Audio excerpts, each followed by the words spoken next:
예수님께서 열매 없는 무화과 나무를 저주하시고 다음날 보니까 그 무화과 나무가 뿌리째 말라 죽은 것에 대한 그 이야기입니다. 오늘 본문이 이렇게 시작합니다. 이튿날 그들이 베다니에서 나왔을 때에 예수께서 시장하신지라 멀리서 잎사귀 있는 한 무화과 나무를 보시고 그 나무에 무엇이 있을까 하여 가셨더니 가서 보신즉 잎사귀 위에 아무것도 없더라. 이 말씀으로 시작합니다. 어떻게 보면 단순하게 예수님께서 열매를 찾았는데 열매가 없어서 그 나무를 저주해 버린 사건으로 우리가 알 수 있지만, 그런데 오늘 보면 뒤에 이 말씀 바로 뒤에 이렇게 얘기합니다. 이는 무화과의 때가 아니미로라. 그러니까 무화과 나무에 열매가 맺힐 때가 아직 아니었다는 겁니다. 그러니까 열매가 없어서 예수님께서 배고픈데 예수님께서 열매를 구했는데 없어서 저주해 버린 것이 아니라는 거지요. 열매를 맺을 때가 되지 않았기 때문에 열매가 없는 건 당연한 겁니다. 그저 그 나무의 입장에서 보면 열매를 맺지 못하는 건 당연한 거죠. 왜 아직 때가 되지 않았으니까요. 그런 거잖아요. 되게 수박, 여름 과일들이 지금 많이 나오는데요. 봄에 여름 과일을 찾으면 열매를 얻을 수 없지요. 무화과 나무의 때가 아직 열매 맺을 때가 안 됐는데 열매를 구한다고 해서 열매를 구할 수 있는 건 아니잖아요. 이 말씀의 의미는 오늘 본문의 말씀 앞뒤의 내용을 보면 어떤 의도를 가지고 예수님께서 이 무화과 나무를 저주하셨는가를 알 수 있습니다. 이 말씀 앞에는 어떤 사건이 나오냐면 예수님께서 어린 나귀를 타고 예루살렘에 입성하는 내용입니다. 많은 사람들이 손에 종려나무 가지를 들고 호산나 다윗의 자손으로 오시는 이여라고 예수님을 맞이했지요. 수많은 군중들이 6월절이 돼서 많은 사람들이 올라왔다가 종려나무 가지를 손에 들고 예수님을 맞이하는 환호했던 그 모습 우리가 볼 수 있지요. 오늘 보면 가운데, 오늘 보면 제가 읽은 말씀이 앞에 12절부터 14절까지 그 다음에 20절부터 읽었는데 그 사이에 있는 사건은 어떤 사건이냐면 예수님께서 예루살렘 성전에 올라가셔서 예루살렘 성전에서 장사하는 사람들을 내쫓는 사건이 기록되어 있습니다. 이 장사꾼들이 이런 사람들입니다. 예루살렘 성전에 올라와서 예배 드릴 때에 헌금하기 위해서 돈을 바꾸는 거예요. 그 당시 시장에서 사용하는 돈에는 로마 황제 얼굴이 담겨 있습니다. 근데 그 돈은 하나님 앞 성전에 헌금할 수가 없어요.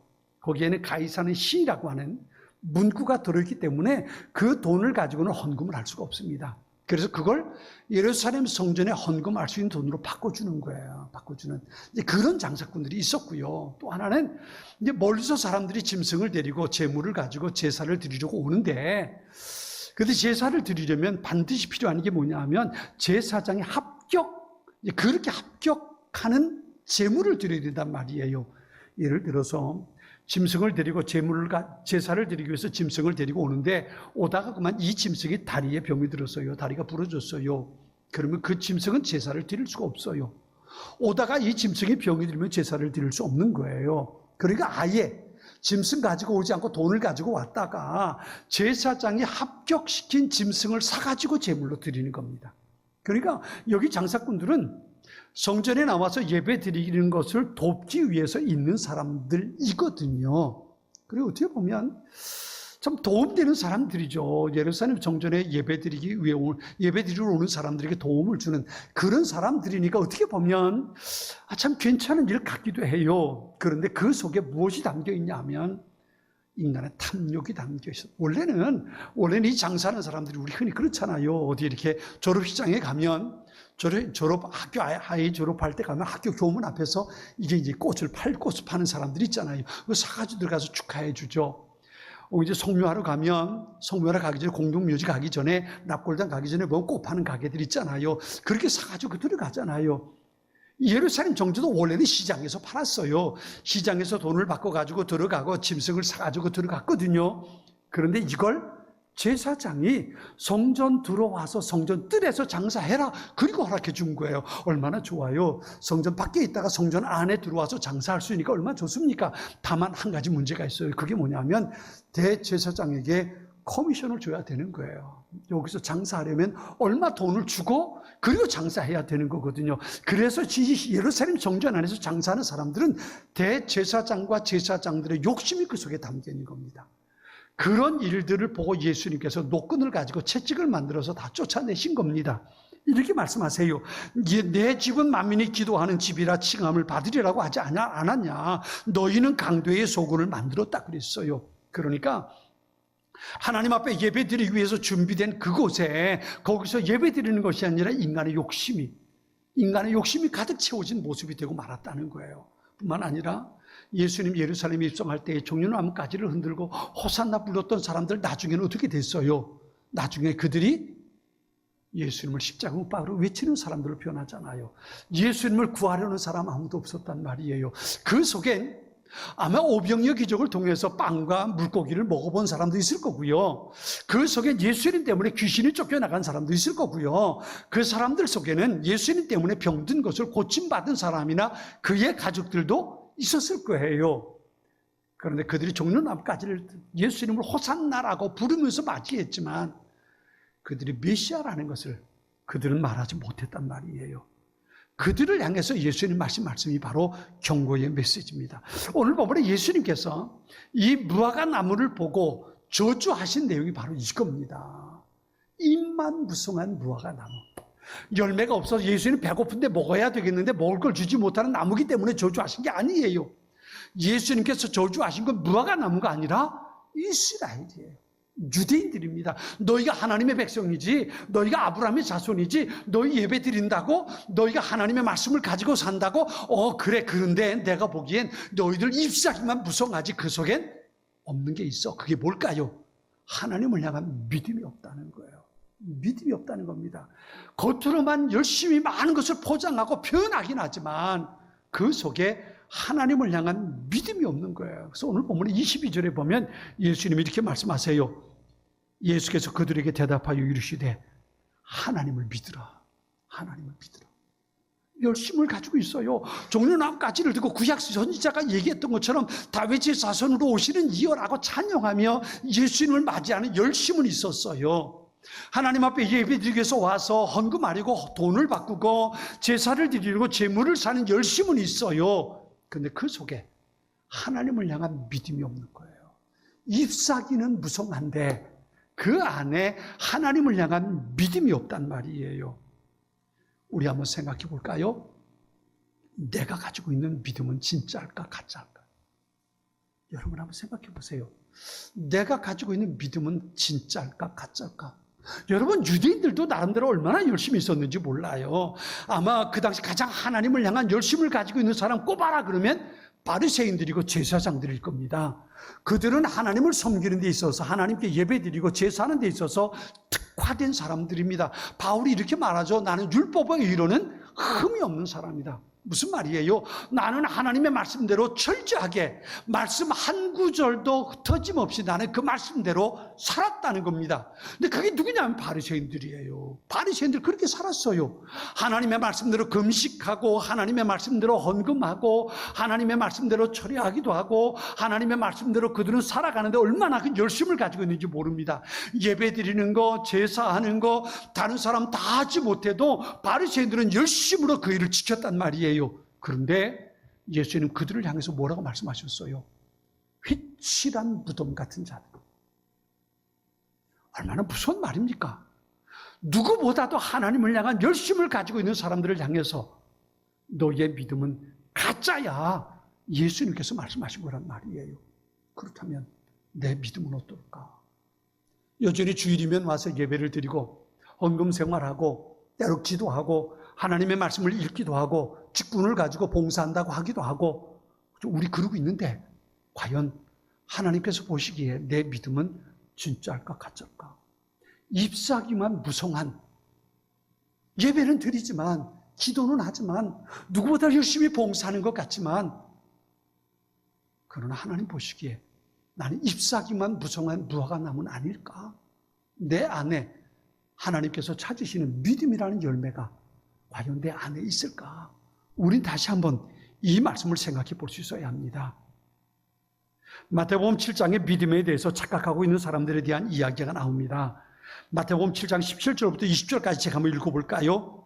이와 같이 좋은 나무는 좋은 열매를 맺고 나쁜 나무는 나쁜 열매를 맺는다. 좋은 나무가 나쁜 열매를 맺을 수 없고 나쁜 나무가 좋은 열매를 맺을 수 없다. 좋은 열매를 맺지 않는 나무는 찍어서 불 속에 던진다. 그러므로 너희는 그 열매를 보고 그 사람을 알아야 한다. 그랬어요. 열매를 보고 그 나무가 어떤 나무인지 안다는 거예요. 열매를 보고. 다시 말해서 그 사람이 살아가는 삶에 맺히는 열매를 보고 그의 믿음이 진짜인지 가짜인지 그걸 알 수 있다는 거예요. 그리고 나서 이어지는 21절부터 23절의 말씀입니다. 나더러 주님 주님 하는 사람이라고 해서 다 하늘나라에 들어가는 것은 아니다. 하늘에 계신 내 아버지의 뜻을 행하는 사람이라야 들어간다.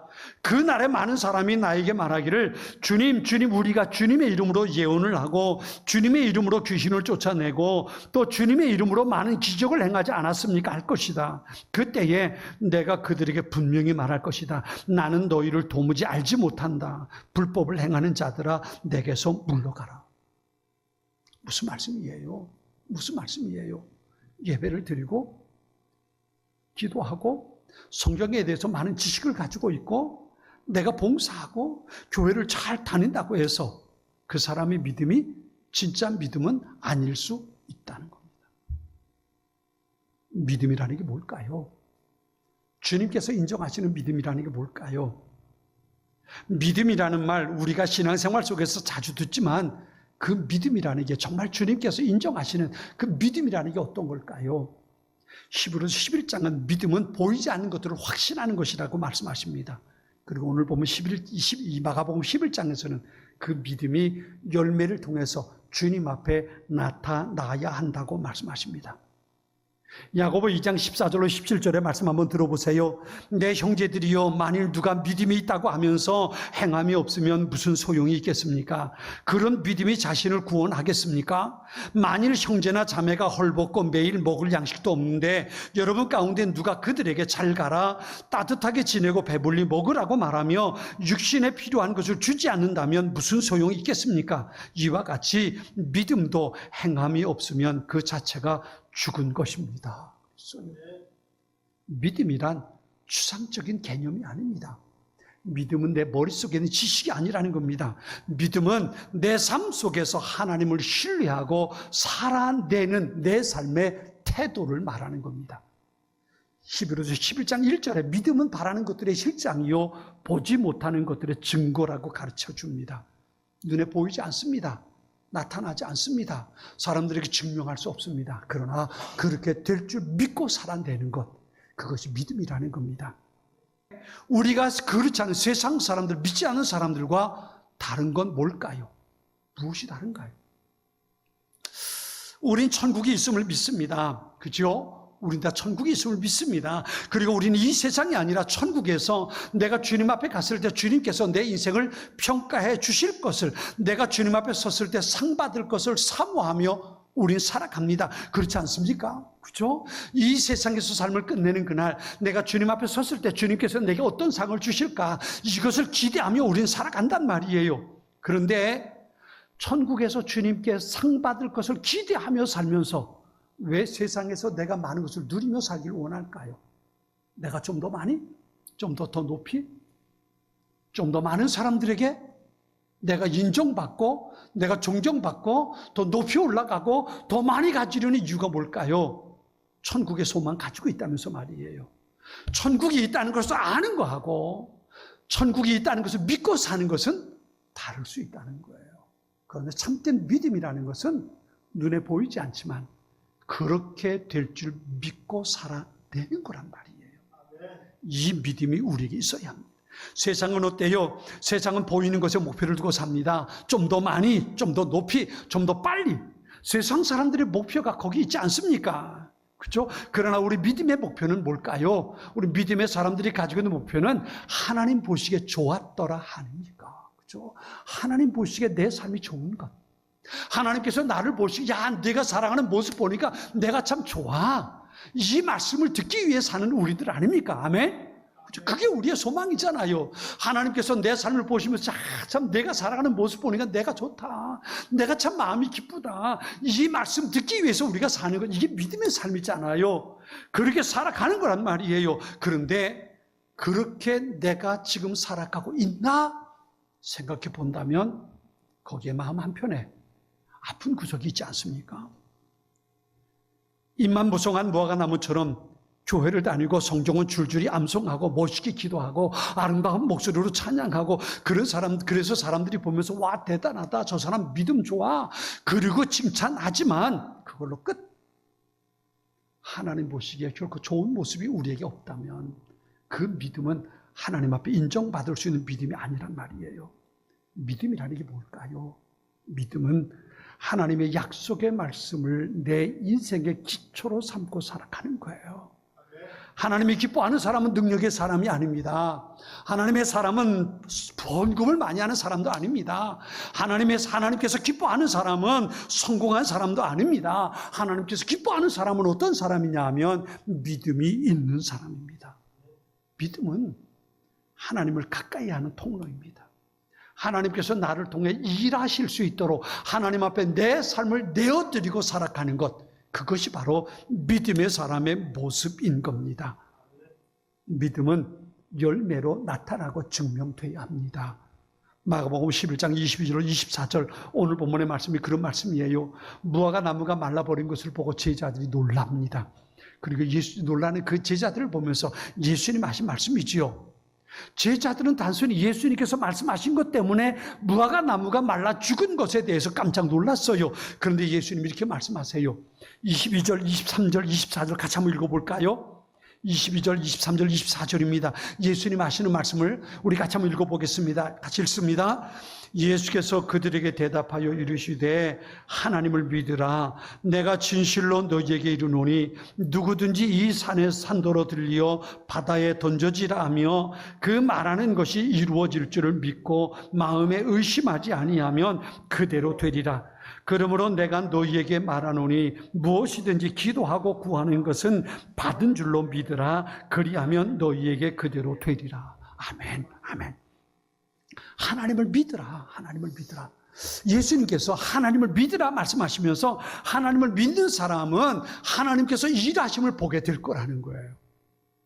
산을 옮기는 것, 사람이 할 수 있는 것은 아니지요. 여러분, 기도의 응답은 누구를 통해서 이루어지는 겁니까? 하나님을 통해서 이루어지는 거지요. 그러니까 믿음은 이런 겁니다. 믿음은 하나님의 관점에서 세상을 보는 겁니다. 내 관점에서 보면 도무지 방법이 없습니다. 도무지 소망이 없습니다. 그렇죠? 내 관점을 가지고 본다면 도무지 할 수 있는 것은 아무것도 없습니다. 그러나 하나님의 관점에서 세상을 보기 시작할 때 하나님께서 일하시는 것을 그 사람은 볼 수 있다는 겁니다. 우리가 기도할 때 기도의 응답은 내가 만들어내는 것이 아니라 하나님으로부터 주어지는 겁니다. 이 기도의 응답은 하나님을 향한 절대적인 믿음이 있어야만 주어질 수 있는 거라는 겁니다. 내가 만들어내는 것이 아니라 하나님께서 어떻게 일하실 것인지 그 하나님을 향한 절대적인 믿음이 있어야만 하나님이 일하시는 것을 보게 된다는 겁니다.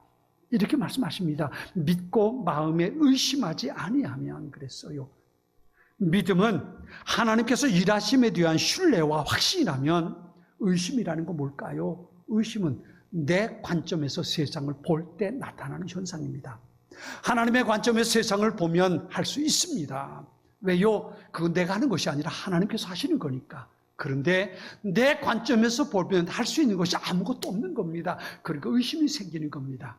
그 의심 내려놓고 믿음을 가지고 하나님을 보기 시작하면 그때부터 하나님의 역사가 우리의 삶 가운데 나타날 수 있다는 겁니다.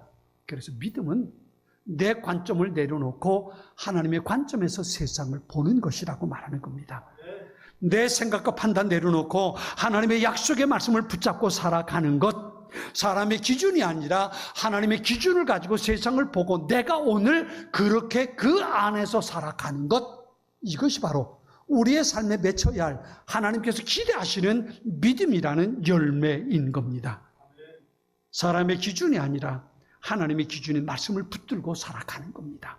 사랑하라 말씀하시면 사랑하는 겁니다. 감사하라 말씀하시면 감사하는 겁니다. 멈추라 하시면 멈추는 겁니다. 가라 하시면 가는 겁니다. 용서해라 그러면 용서하는 겁니다. 내가 생각할 때 이건 아니잖아요 라는 거 내려놓고 주님 말씀하시니까 내가 그렇게 순종하는 겁니다. 이게 바로 믿음의 모습이라는 겁니다. 오늘 본문에 하나님 말씀하십니다. 하나님을 믿으라. 하나님을 믿으라. 지금 내 삶이 더 이상 기회를 잃어버리기 전에 내 믿음을 점검해 볼 수 있어야 합니다.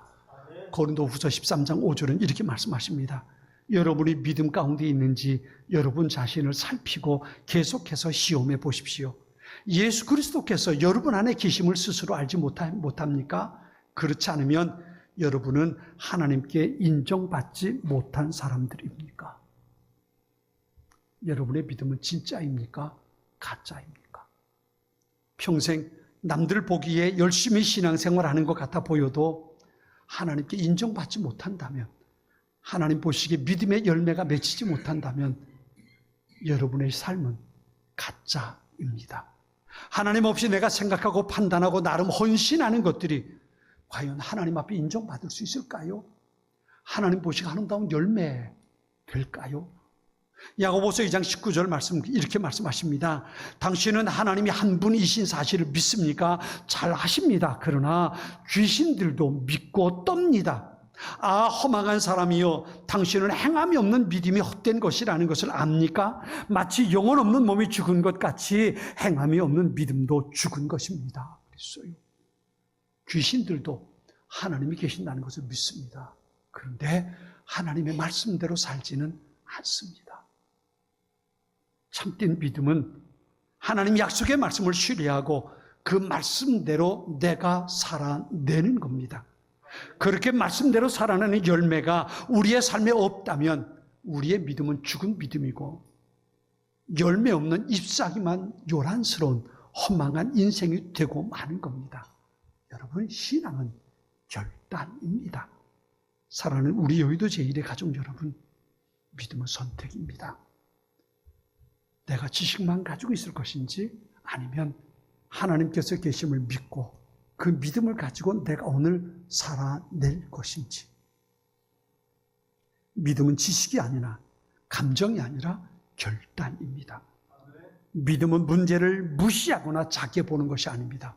믿음은 하나님을 크게 보는 겁니다. 오늘 하나님께서 살아계셔서 내 삶에 역사하실 것을 믿고 내가 살아내는 겁니다. 나를 의지하고 내 관점과 내가 가지고 있는 것으로 살아내는 것이 아니라 하나님께 내 삶을 맡겨드리고 하나님께서 어떻게 일하실 것인지 그 기대를 가지고 살아가는 것, 그것이 바로 믿음의 삶입니다. 믿음은 하나님이 일하실 자리를 내어드리는 유일한 통로입니다. 하나님 우리에게 말씀하십니다. 하나님을 믿으라. 하나님을 믿으라. 그 믿음을 가지고 주님 앞에 살아낼 때 하나님께서 그 사람을 통해 일하실 것이고 그 사람은 살아계신 하나님을 경험하게 될 것입니다. 잎사귀만 무성해서 실망을 드리는 사람 되지 맙시다. 믿음의 열매로 하나님 앞에 기쁨을 드리는 그런 사람들이 될 수 있어야 합니다. 내 삶 속에 살아계신 하나님의 역사가 나타나는 것, 그것을 내가 경험하고 그것이 나의 간증거리가 될 수 있어야 합니다. 봐라, 내 삶에 일어나는 일들은 내가 할 수 있는 게 아니다. 이건 하나님께서 하신 일이다. 믿음으로 고백하고 세상을 향해서 여기 하나님께서 내 인생에 어떻게 역사하셨는지 와서 보라고 그것을 이야기할 수 있는 그런 사람들이 될 수 있어야 합니다. 그 사람이 하나님의 기쁨으로 충만한 기쁨을 누리고 사는 하나님의 사람이 될 수 있는 겁니다. 우리 여의도 제1의 가족들이 그런 사람들 되었으면 좋겠습니다. 정말 하나님과 동행하면서 오늘도 하나님께서 살아계심을 믿음으로 고백하면서 그 하나님의 말씀을 내 마음에 담고 그 말씀대로 살아내려고 애를 쓰는, 우리 아까 권사님 기도했습니다만 그러다 넘어질 수 있어요. 그죠? 넘어질 수 있습니다. 얼마든지 넘어질 수 있어요. 그래도 다시 하나님의 말씀을 붙들고 다시 일어서서 내가 이 말씀대로 살아갈 거야 결심하고 주님 앞에 설 수 있는 그 사람이 믿음의 사람이 되는 겁니다. 잎사귀만 무성한 무화과 나무가 아니라 신앙생활에 흔적만 남아있는 모습이 아니라 우리의 삶 속에 나타나는 믿음의 열매가 하나님을 기쁘시게 해드릴 수 있는 하나님의 사람들, 우리 모두 될 수 있기를 주님의 이름으로 축원합니다.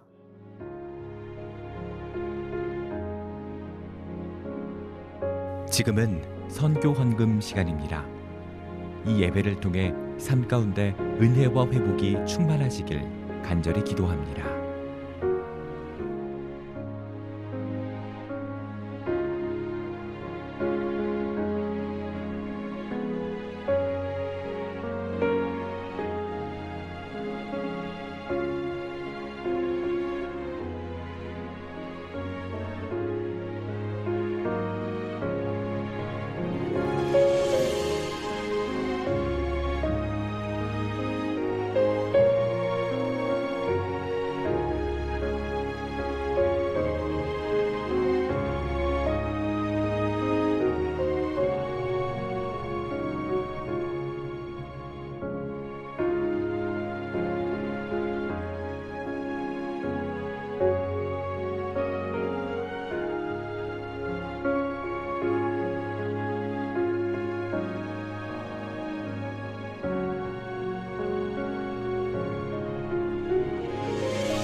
GOD, Good TV